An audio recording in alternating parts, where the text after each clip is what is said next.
Кыргыздын мына бүгүн желеги кыйшайып турат. Ушул желегини түздөөчү ушул биздин алымдарыбыз. Себеби дин боюнча эч кандай мамлекет өнүкпөйт. Дин гана бизди башкарып турат. Ушул коррупционерлерди камера менен башкарабыз дейт, кечирип коесуздар. 1000 камера кой, ал жолун табып, же арам тамак жейин десе жеп кете берет. Себеби ал камерадан эмес, адам. Камера биздин казынада зыян, башка бир мамлекеттен сатып алабыз казына акча иштетип.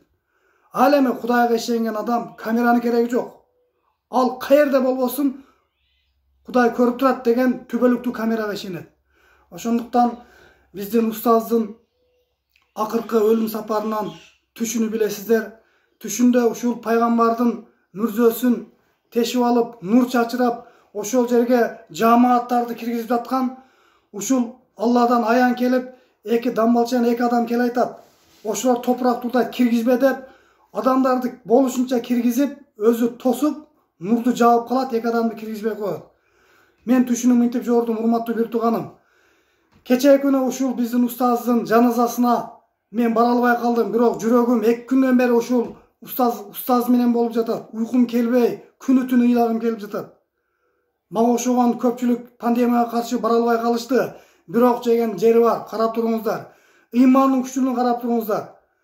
Ушул жаназага баргандар, Алла сиздерден разы болсун. Өлүмгө тикке карап, ыймандын күчтүүлүгү ошол. Жаназасына барып коркпой турдуңуздар. Ушул өлсөм кошо кетейин, шейит болоюн деген мааниде. Себеби анда ыйманы бар адамга өлүмдөн коркпой калат. Керек болсо эч нерседен коркпойт. Бул устазыбыздын бул сиздерге берген ушул талим тарбиясы, билими, мынакей күч, мынакей жакшы көрүү сезими, мынакей патриоттук сезим. Караңыздарчы, тала жайнап толуп калды, тала жайнап.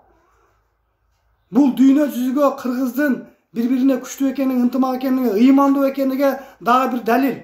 Урматтуу бир тууганым, ушул устазыбыздын айткан ушул ким ушул жаназага катышып калган болсо, бул акыркы аалымдардан башка аалым келбейт дүйнөгө. Кыямат кайымдын белгилери башталып калды. Ким ушул жаназага катышкан болгон болсо, иншалла Аллахым ушул айтканымды кабыл кылган болсун. Ушул устазыбыз айтып аткан, мен көптөгөн адамдарды бейиш нуруна, жаннатка киргизип аттым деп атканы ушул жаназага барып аткан адамдар деп ойлойм мен.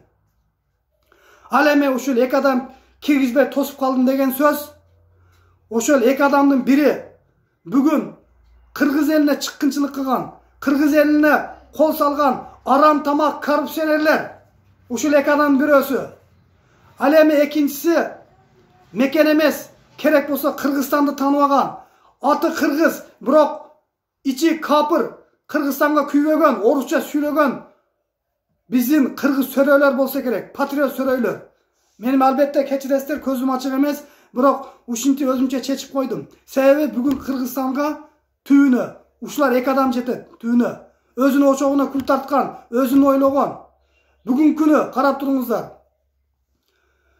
Эч ким дүйнөгө турк эмескенин мына бүгүнкү чубагачыбыздын өлүмү көрсөтүп койду. Андан кийин мен коркуп калдым, эч ким эмескенимди билип калдым. Бүгүндөн кийин бир гана ушул жараткандын гана өкүм сүрөрүнү түбөлүк тирүү экениге бүгүн мен дагы бир рет ынандым. Урматтуу бир тууганым,